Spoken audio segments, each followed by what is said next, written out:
Bob, uh, show us those horns there, and tell us what's the three most critical factors in predicting deer movement, and how you came up and how you found this out.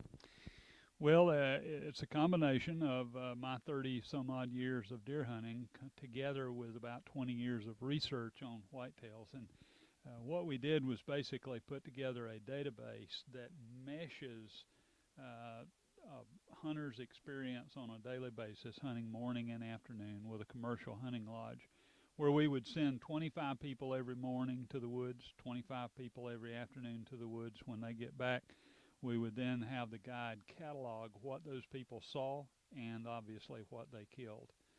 We then took the database and meshed the NOAA Weather Radio Service database, the barometric pressure, wind velocity, wind direction, moon rise time, moon set time, moon phase, etc., to basically try to come up with an understanding of what kinds of weather conditions optimize the likelihood of a deer getting up and walking around in the daytime, which is basically the ones we get an opportunity to shoot. And what we found was pretty interesting. Some surprises. The single most important factor in terms of the likelihood of a deer walking around in the daytime is the temperature. It's actually the relative temperature. In other words, it's a temperature change really much more so than the actual temperature itself. But basically, the colder the better.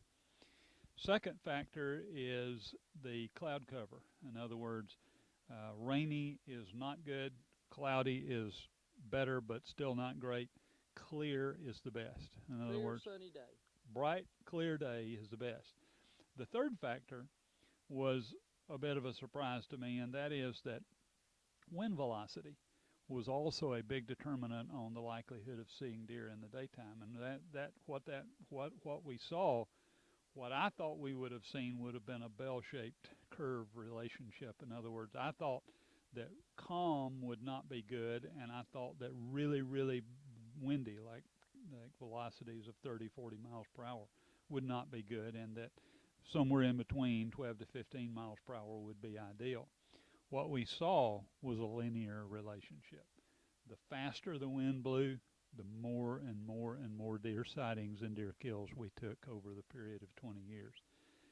So it was really a combination of those things. So if you had to pick an ideal day to deer hunt, it would be a cold, clear, windy day. Okay. And Bob, you've got all that research and everything you found out in your book. It's called what? Whitetails. Whitetails. And you can get that book where? Go to my website at bobsheppard.com. Just remember Shepherd spelled a little funny, Sheppard, bobsheppard.com. Okay.